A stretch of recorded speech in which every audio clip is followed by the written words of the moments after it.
Welcome to Let's Talk Relationships, Coast to Coast. I'm Elissa Glickman, and I'm here with my colleague Chuck Starnes in California. Hey, So, hey, it's good to be with you in this. It's a turbulent time we're in right now, and I'm so glad we're talking about safe conversations.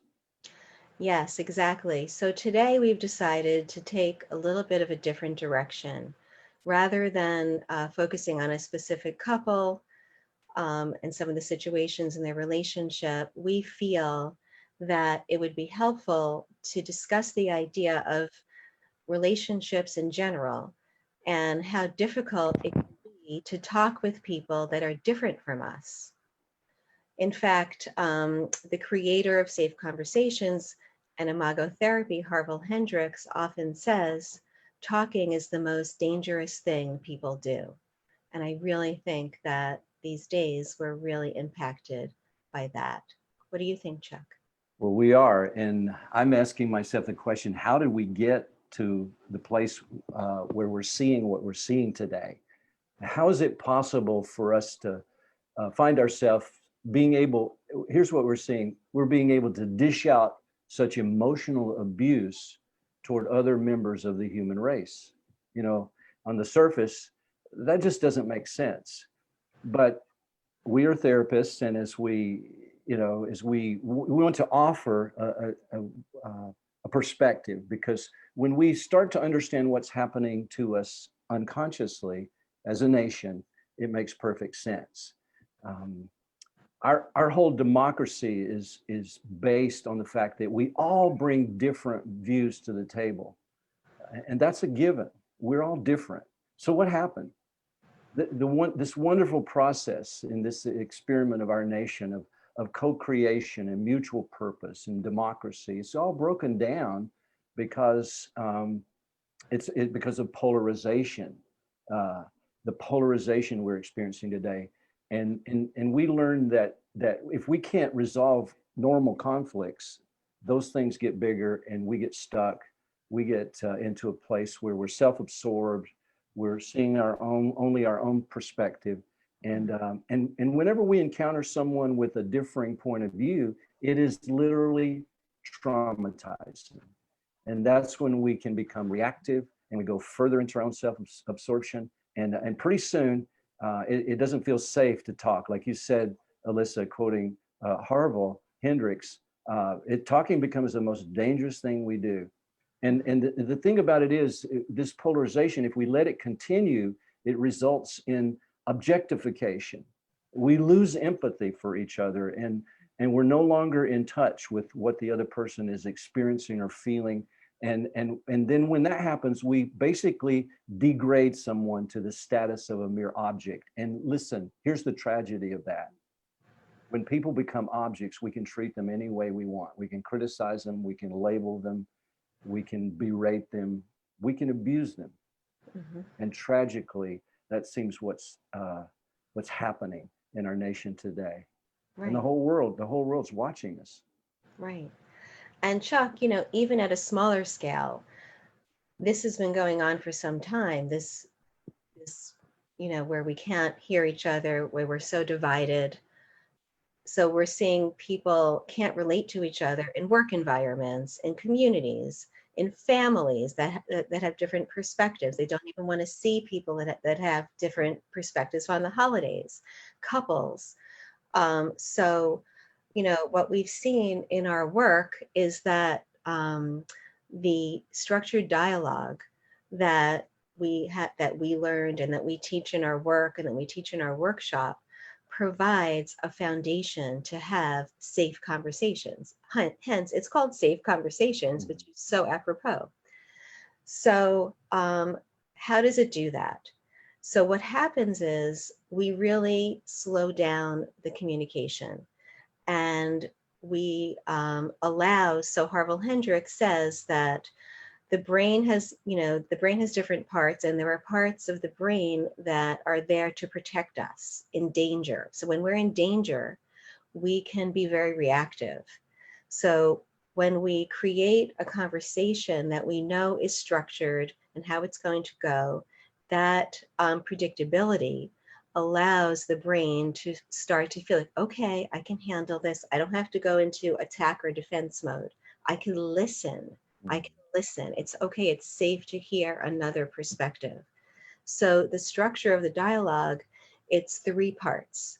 The first part is mirroring each other, which means saying back what you hear. And I'll say a little bit more about that. And then the second part is validation. And the third part, empathy, as you were talking about. So in mirroring, what happens is we are letting the person that's speaking know, the person that's listening is letting the speaker know, I heard you. This is what I think you said. Did I get that right? And if you did, they'll answer, yes. Is there more about that?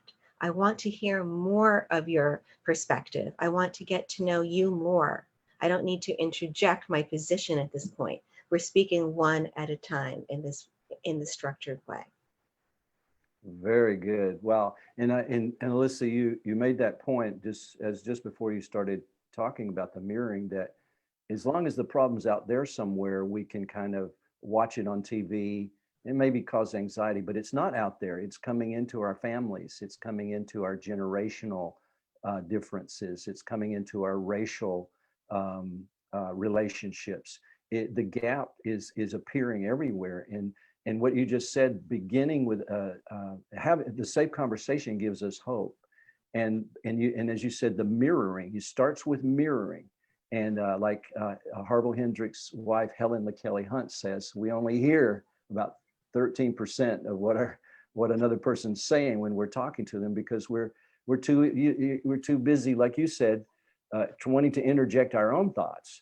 But you made a great point, Elissa, that the safe conversation slows it down. And as we say in Imago relationship therapy, the fastest way, slowing it down is the fastest way to get where you want to go. And this is especially true in a relationship. So mirroring is the first part. The second part is validation. And when you validate, first of all, let me say, when you mirror someone, that person feels honored. That, and you mentioned, Elissa, when you ask, is there more about that? What you're doing is you're turning on your own curiosity. You're switching your brain from criticism to curiosity. And by the way, you can't be critical and curious at the same time. Your brain pathways won't travel two different directions at once. So when you turn on curiosity, it regulates your own reactivity. You can actually become curious about what the other person's saying. And when you do that, they will tend to feel more open eventually to you and your perspective. And especially the second part, after mirroring, there's validation. And when you validate, all you're doing is just saying, you know what, you make sense. You're not agreeing. Validation is not agreeing. I can diametrically be in difference of opinion, but validation simply says, I see how your perspective makes sense according to your own inner logic. It makes sense that you would believe that. You grew up in this situation. You've had these kinds of woundings and issues and pain and things in your experience. It would make sense that you would feel that way. It would make sense that you would think in this way. And so validation results in differentiation. And differentiation neutralizes the trauma that's so polarizing. And so polarization doesn't have to occur. So, and again, when you validate someone, they're going to feel honored. They're going to feel more open to your perspective. Right. And they're going to feel like, I'm okay. I'm okay to have this perspective. You're not telling me that I am almost like not human for having these feelings. Right. Because we've come to a place, where we can't even disagree without it going to a very far labeling place. We used to be able to disagree, but this has been a progression. So we're really at the point where tools like this can be just so beneficial and so helpful, and so many relationships can benefit from something like this. So many. So grateful for these tools. I'm really grateful about being able to teach these in my work, in our workshops. It's just really, I feel very blessed about that. That's amazing. And the last part, of course, is empathy, empathizing. There's mirroring, validation, and empathy. And when you empathize with another person's feelings, there is a healing that occurs. There is a safety that is restored. And there is a transformation where you begin to see that person as human and not as an object. And in that context, it becomes safe. Connection can happen, dialogue can happen, and even mutual purpose can be achieved. Mm-hmm. So now we know scientifically, in terms of recent brain science, it's impossible to criticize someone that you're empathetic with. So, so here's the thing: we go one way with one person talking, the other person listening, and then we reverse roles and we do it again. And then let me encourage you to do it again and again and again, and be courageous and use this wonderful tool to literally bring peace to your world. And that's where the problems are attacking us now. They're coming into our families. They're coming into our work relationships. That's where we need to begin. That's how the world will be changed, is when we begin with our world. I can't do something about the big picture, but I can do something in my own world. And Right. so with that, tell our audience about our upcoming workshop on January 30th. So we're having a workshop. It's a 3-hour workshop. On the East Coast, it's 1 p.m. to 4 p.m. On the West Coast, it is 10 a.m. to 1 p.m. and whatever time difference in between or around the world.